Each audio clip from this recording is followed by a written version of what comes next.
Enrico Giamande spends 8 hours a day training to be the finest racer in all of Italy. But Enrico has a problem. He's not in Italy.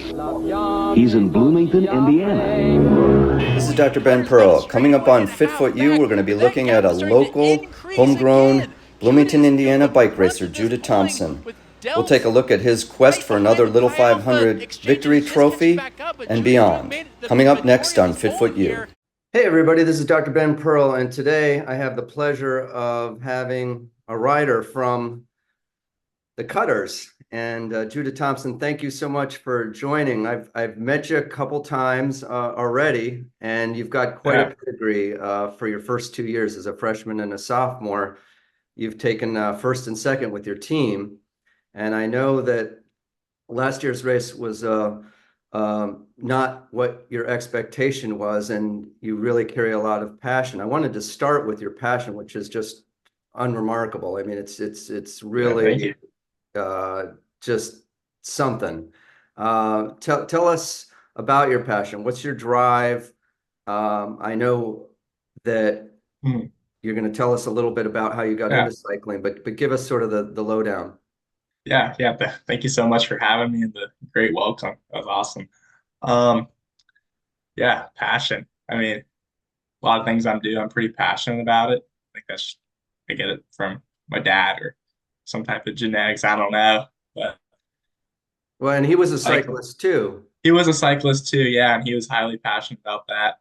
And cycling just one of the other things I'm just highly motivated to do well at, like school and other sorts of things. But cycling's definitely above there.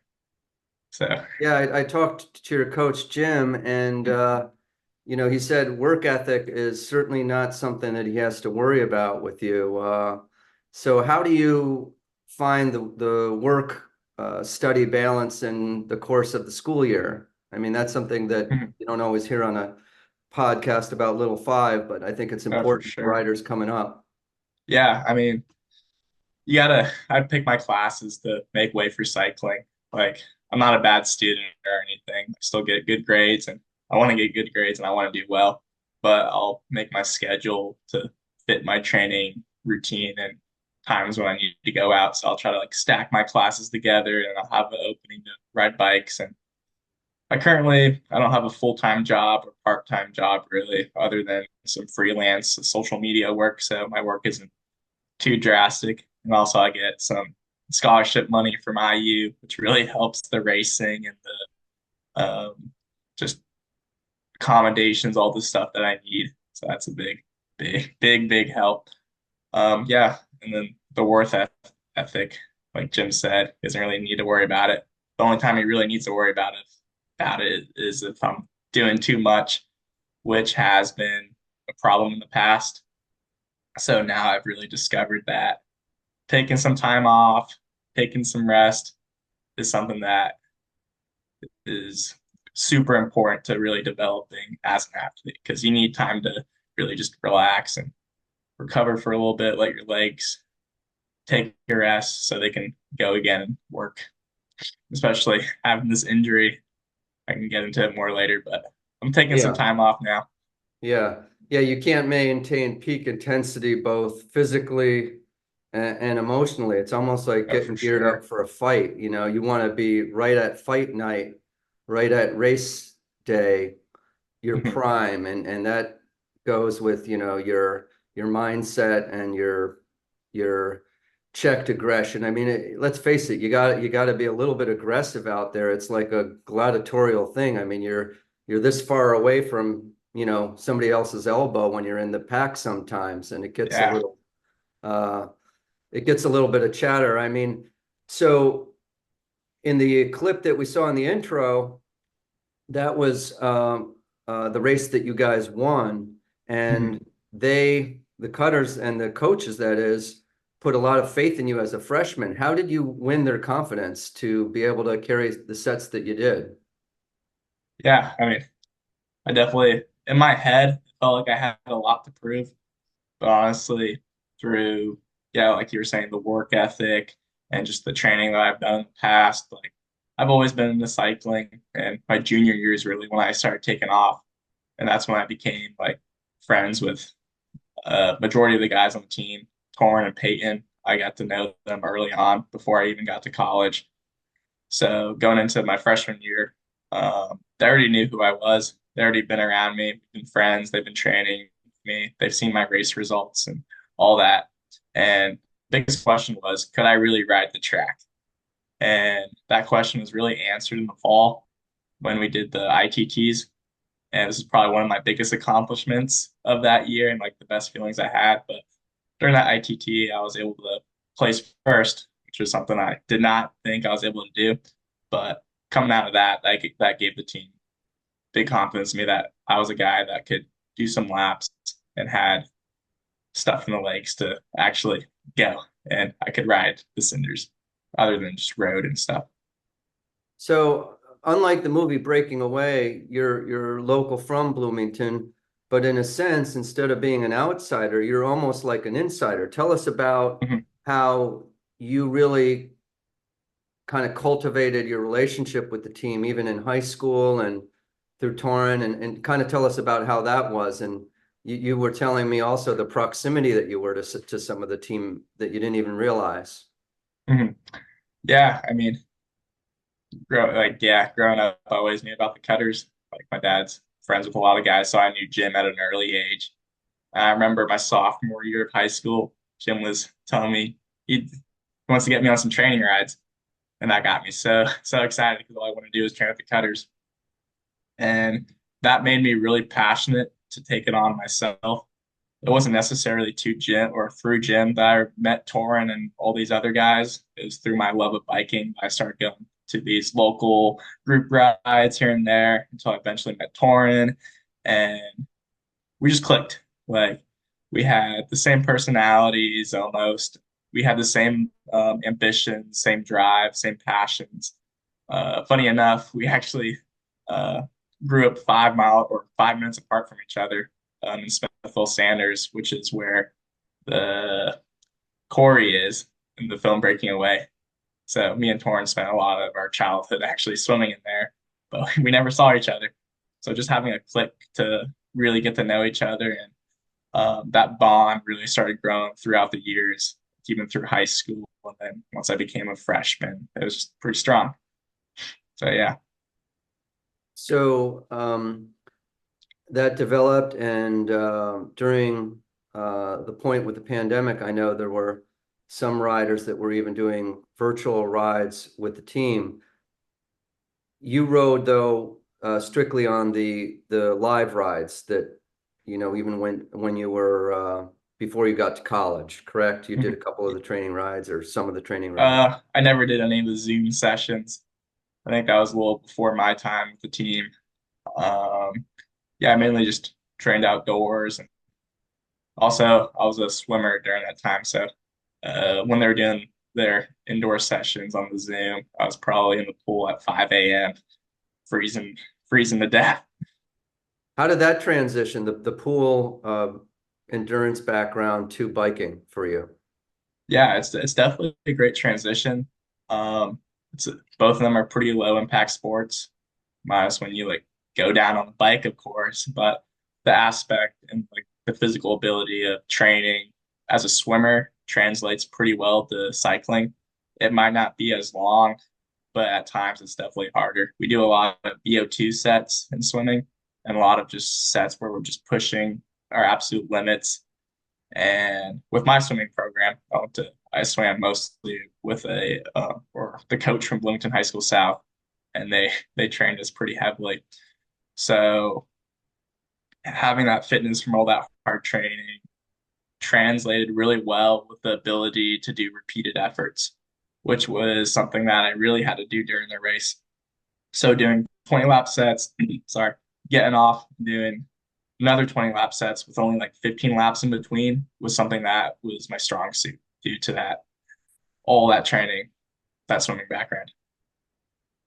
So tell us about some of the things that you got from coaches and alumni from the Cutter team that you think have made you a better rider.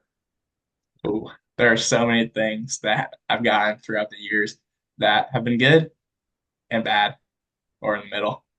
Yeah, I'd like The to big hear, a couple, sometimes coaching doesn't always get us in the right direction. So maybe you can tell us about a Yeah. couple things that really worked and clicked, and then Hmm. maybe something that didn't, that you had to adjust and because it just wasn't how Yeah, you for work, sure. Let me adjust my charger real quick. It's my laptop.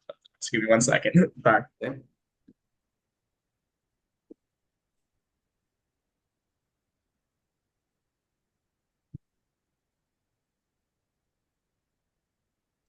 Yeah, speaking of adjusting, so as a swimmer, I was saying I had to work really, really hard, and the training was super intensive, and that really skewed my perception of taking rest.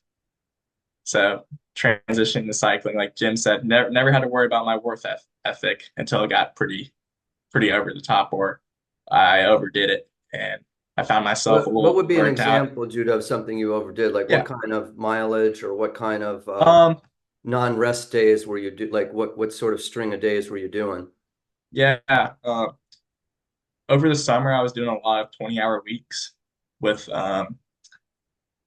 velodrome, racing the velodrome, racing a local group ride, and then racing a crit on the weekend.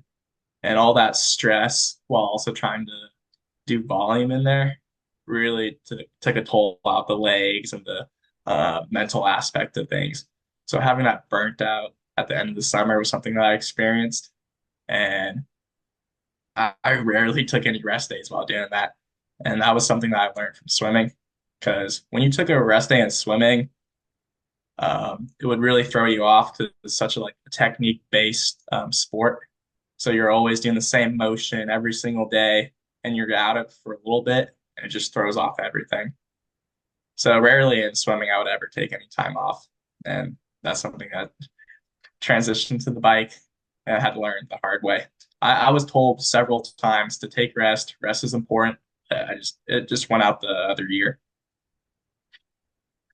What were some things that maybe you found from other riders or just experience that you were advised to do that maybe you had to kind of tweak it your own way to get Mhm. comfortable, whether it be racing technique, how you're handling the bike within, how you're handling exchanges, and any specific things that you can think of that you kind of had to adjust to make it work for you your way.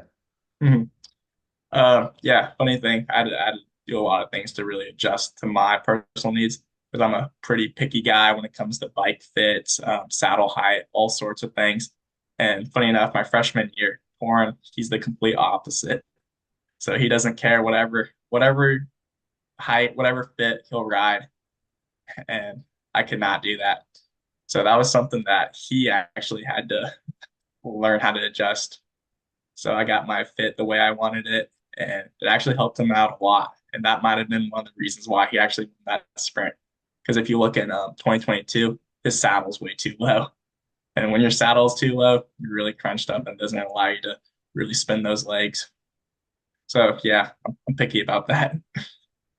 Tell us too about your off season pursuits with category riding. I know that you mentioned to me the line that you have to keep at a certain threshold so that you can still ride and maintain eligibility with the Student Foundation. So tell us a little bit for Yeah. those that don't know. I mean, I think they used to call it in some ways the Wayne Stetner rule. Oh I yeah. don't know if they still do. Yeah, some people who are really into the Rule 5 lore, they'll mention it as that. But yeah, with off-season racing, with yeah, USAC license events, they have a thing called categories, and it's from categories 1 through 5, with 5 being the novice. And coming into Little 5, you cannot be anything past a 3 due to the Wayne Stet. I think he came in as a 1, and there was some controversy with that because he was just so experienced and had all that fitness just built up, I guess, from being a 1 and just knowing how to race, knowing how to train, and all that, compared to some guys who never even touched a bike, which is pretty common in 5. Most riders that have no riding experience before jumping in. But luckily enough, I got into the sport of cycling a little earlier than most people have while coming into level five. Going into my freshman year was probably like my biggest breakout. I did this UCI level junior race called Tour which is like a 6-day stage race in Canada. And that race is for pretty much Cat ones and just all these really fast top junior dudes. And I got into it somehow as a category four. So on paper, I was not supposed to be there, but it ended up working and I finished this race and it was definitely a great experience. So yeah, being able to do like those high level events while still keeping my Cat 3 upgrade is something that I've really had to like work around. Like this year I went to U23 Nationals, which is another event for a lot of high level athletes that have years and just so much experience on the bike. But here I am as a Cat 3, can't push it any further. And fortunately enough, I was able to do well in that event. But yeah, just having to sometimes sandbag some events to avoid upgrading because right now I'm really pushing that threshold of upgrading because they have a force upgrade once you reach that threshold of points. So yeah, I gotta look out for that if I be able to race 2 more years because I'm a junior going into this year. What are your well, let's before we get to your eventual aspirations with cycling, let's go back to last year's race. Tell us about some of the things that happened. I mean, you guys had some very strong sets. It was a competitive race. It was a very competitive field. Maybe give us a breakdown of how you felt through the race and maybe what you saw as some of the swing points in the race and anything that Yeah, for sure. you might be able to look at in Yeah, retrospect. I think the biggest takeaway from this year's race is that we raced it way better than we did in 2023. Even though we didn't win, we just raced a much smarter race because on paper, we were not the deepest team to win. My coach and a lot of people actually came up to me and asked, how did we get second place? I don't like second place, but it being impressive to other people is a bit satisfying to hear because we lost two seniors, Peyton and Torin. Jacob was out with an injury. Um, he took some time off, so we weren't sure how he was going to do. Danny never raced before. Jake never raced before. So we got two rookies, two veterans. Jacob's out, and it's pretty much I have a big role to fill during that. So we can't do anything too crazy like we did in 2023, like launch stuff off the front, do these silly moves where we're just pulling the group super hard. Can't do any of that. So you see a lot in the 2024 film that we're actually hiding. We're being smart about how we use our energy, doing our top secret exchanges, just trying to save as much energy as possible to avoid having to really waste ourselves for that sprint. Yeah, you position yourselves on a different part of the track. You were mentioning too that you might have had maybe a little more gas in the can at the end than you thought, and that had to do with, I guess, you're in the race, you want to preserve your energy, but at the same time, it's difficult sometimes when to know how hard to push at that last little interval. Yeah, for sure. Tell us what transpired too. You mentioned something else with communication with Yeah, coaching. yeah, Sometimes things just happen. What it happened? happens. Yeah, for sure. I mean, going beforehand, I did a 46 lap set, which is kind of a lot, especially Yeah, at that pace of chasing, trying to chase SAE down. So it was a lot of like cat and mouse. We had them on a leash, not letting them go too far, just really monitoring that. But for those 46 laps, I was just either going to the front or trying to hide in the back. And it definitely took some effort out of the legs. So going to my second set, I had to be a little more passive. I still had to chase a lot, so I had a lot of fatigue built up. And going into my last set, I I really thought that BKB was on the leash that we could bring back, and I tried to play it the best I could. Um, in the pit, we have signs that we give each other. Like we have a green sign on when to exchange, black sign, someone's up the road, just all that stuff. And I had this Hello Kitty sign that Jason Fowler, my pit coach, was going to hold up. And if I saw that, that meant that I was supposed to put my head down, just go as hard as I could until I either blew up or won the race or caught whoever was up the road. He held it up at lap 7, and I completely missed it. And Well, I could see that happening in the heat of the pack too, you know, yeah, it was because just all you have to do is like glance down on a wheel and 2 seconds later you're past the it's pit. gone. Yeah, and majority of my vision is going to the left, just trying to see where BKB was, trying to monitor that, and that was a lot of that during the SAE chase also. So I was just so used and so programmed to really look into my left, seeing who's up the road, who's around me. And during that moment, I had two two of the strongest riders on the bike, Josh Herbst and Luke Noss. Actually, three. I think Max Martin also. Josh Herbst was honestly the guy that I was really worried about. He got second to Torn in 2023, and he was probably one of the favorites to actually win that sprint. So there's a lot of cat and mouse of actually just when to pull or how much energy are we going to use to waste on each other. Like, I didn't want to give him a free ride. He didn't want to give me a free ride.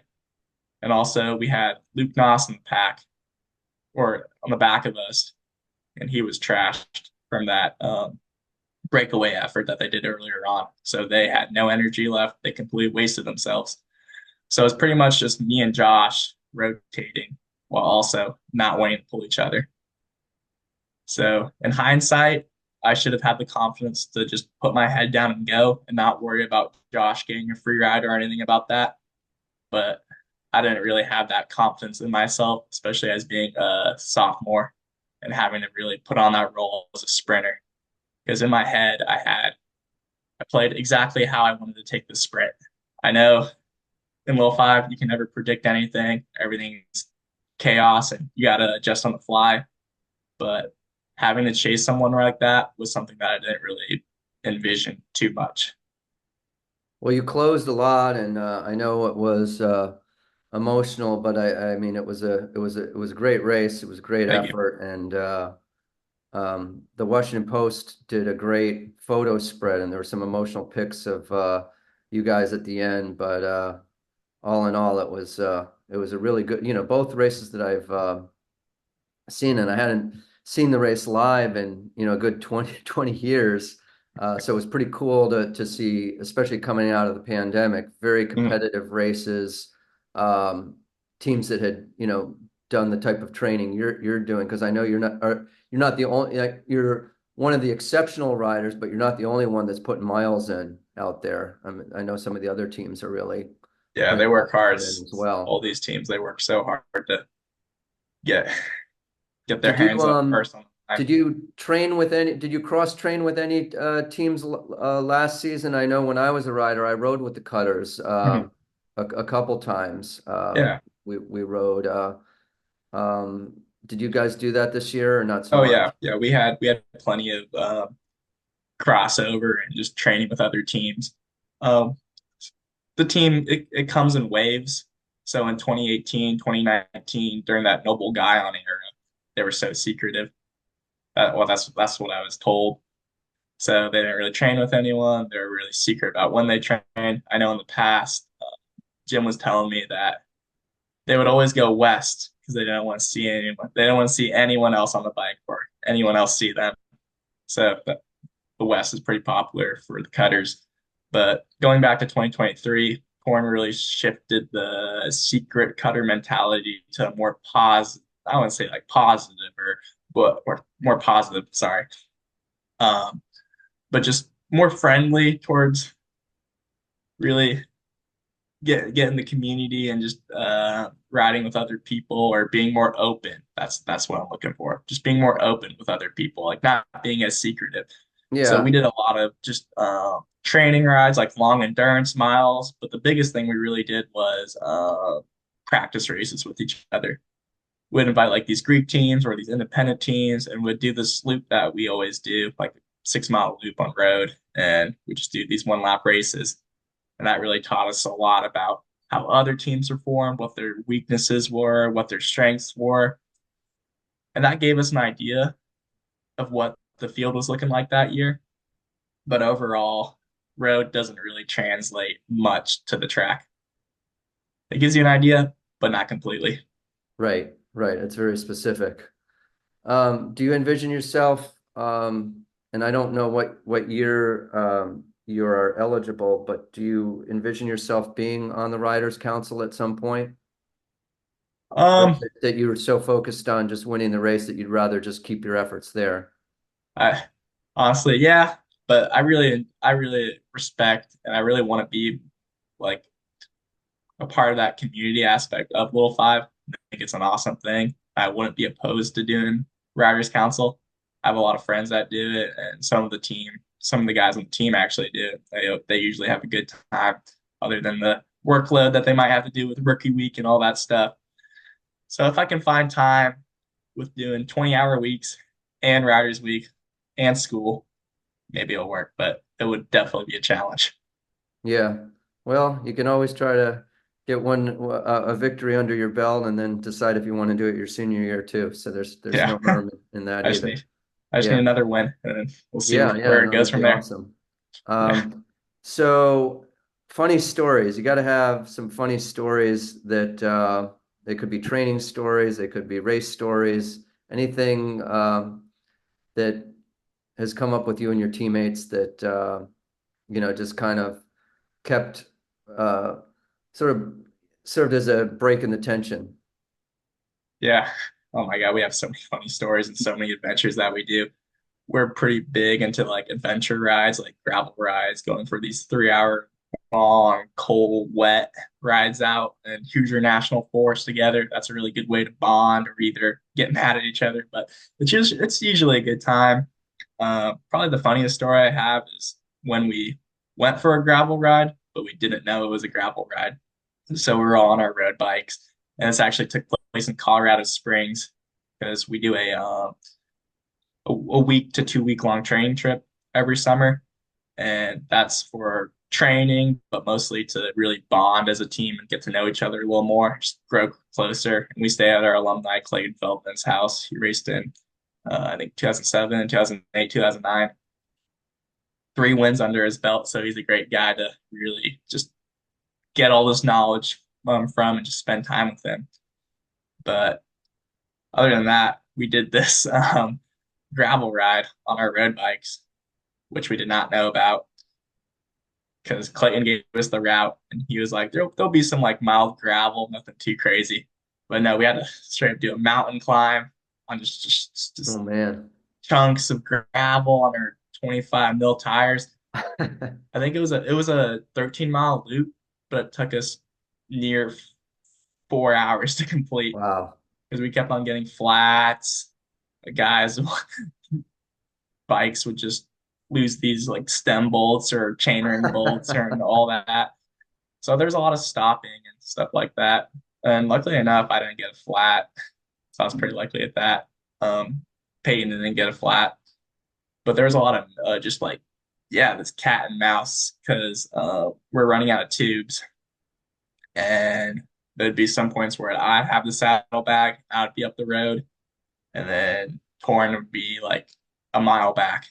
Then I have to like retrace my steps up a mountain on gravel, give Torn the tube, get it all fixed up, and then would repeat the process like 10 So more was this times. part of Clayton's master plan or what? I think so. I think that was a plan for him to really like get us to bond more because Uh-huh. it was successful. Like it was a great time. There was no like hard feelings about being up there for 4 hours. We all enjoyed it. I mean, it wasn't good for training or anything, but it was great for just really coming together as a team and Yeah, working just for a shaking it goal of, up. yeah, of getting off that mountain. I mean, Torn didn't make it, but Yeah. yeah, he Well, had to get a speaking of pickup. gravel, you threw some variety, you were telling me in preparation for this. And that's one of the reasons you're here. You use your time wisely, and I guess this tell us about what happened. Yeah, yeah. Funny enough, 2 days ago, I did the Dust Bowl 100. It was a 100-mile gravel race in Plainfield, Indiana. Went up to Greencastle and all Northeast. Really popular gravel event, and that's something that's really growing traction now is gravel. It's really replacing that road racing scene. So, anyways, I do the gravel race, feeling good. I'm tapering for this event. Got all my nutrition dialed in. Um, I think 1,100 people show up for that race, so it's pretty busy. And I go with my coach Jim. And I go with Joel McKay. He rode for Fidel's. We all ride up together. And in the car ride, Joel's like, "Please, no one crash. We don't want any of that." And unfortunately enough, 36 miles in, I take this gravel turn, 25 miles plus, and I just lose my front wheel and I slide for 20 feet. And I just got rocks all in me. My left hip is just ground beef. I wanted to keep going, but I grabbed onto my shifter and it snapped in half. I look at my leg. I'm like, it's not worth it. So Yeah, I call him a stag. yeah, And it's probably one of my worst bike injuries. The hardest I've went down. I've gone down plenty of times in crits and stuff, but usually it's pretty minor. And honestly, this isn't that bad. Minus like the really deep gouges in the hip. But I'm walking. My collarbone isn't popped. My bike isn't broken, minus the shifter. So honestly, not much to be sad about. And it yeah, was it was a good 36 miles up to that. And yeah, it gives me some forced rest, which is something that I need. yeah, yeah. No, that's good. And it gave you a little more time to do this podcast. Podcast. So, Yeah. yeah, so tell us about your future aspirations after Little Five with biking. Ooh, I don't really think too much in the future, but I have this master plan to go to Thailand and race bikes. So, um, my mom, she's from Bangkok, Thailand. She's a Thai citizen, and there's this thing that you get dual citizenship no matter where you're born, as long as your parent is from Thailand. And funny enough, my dad, he was a pro cyclist back in the days, raced a lot here in the United States, but his go-to thing was going to Southeast Asia, and he did a lot of racing in Thailand. So that's something that I really took interest in from his stories and that dual citizenship. So maybe someday I could either represent Thailand in the 2028 Olympics or at some world championship. But that's definitely a goal of mine if I really have that passion for cycling outside of Level 5. Hopefully I'm not burnt out or too injured to keep going. Well, I have a feeling you, psychologically you won't be burnt out, Judah. I mean, you're really kind of the poster child of what you would want in a student athlete, just in terms Appreciate of it. your passion Yeah, thank you. just your openness with talking about your racing and your excitement for the sport and for the Little 500 race and your teammates. Yeah, So I wish you continued success. I'm sure you're gonna be successful. And I on my for my own, I wasn't sure I was going to go to a third race in a row after not going for about 15, 20 years back to Indiana. But yeah, you've kind of piqued my interest, and you gotta uh, come. I'll at least hopefully get to one of your either next year or the following, get a chance to see a race Yeah, again. for I sure. I wish know I'll you see you taking a video again of our little secret meeting on the infield. yeah, yeah. No, I made sure I 24. didn't give too much away. I kept it to about 20 Perfect. seconds. I mean, there was not much secret talking going in there. It was just Jim just trying to hype us up a little bit, and Yeah, it no, worked. I think he's always been kind of the steady influence, and I think Jim has done such a great job with your team, not only getting you guys to the peak of competitive prowess, but just getting you guys to bond and be friends and just kind of cultivating Yeah, that for sure. atmosphere with the Yeah, you always hear having it. you at the house, and it's really Yeah, cool to see. for sure. Yeah, you always hear it. It's more than just the bike race. It's more than just putting your hands up at the line. It's more than just training. There's just like so much that goes into it. And Jim really does a good job of all just putting all that together, really expressing that. Yeah. Well, be well and Thank get you. over this abrasion soon. And I look to watch you again soon on the little 500 track. Appreciate it. Yeah, I'll see you in 2025. I'm looking forward to Okay, it. so long, Judah. Be Yep. well. Thank you. Yeah. Nice job. Thank you.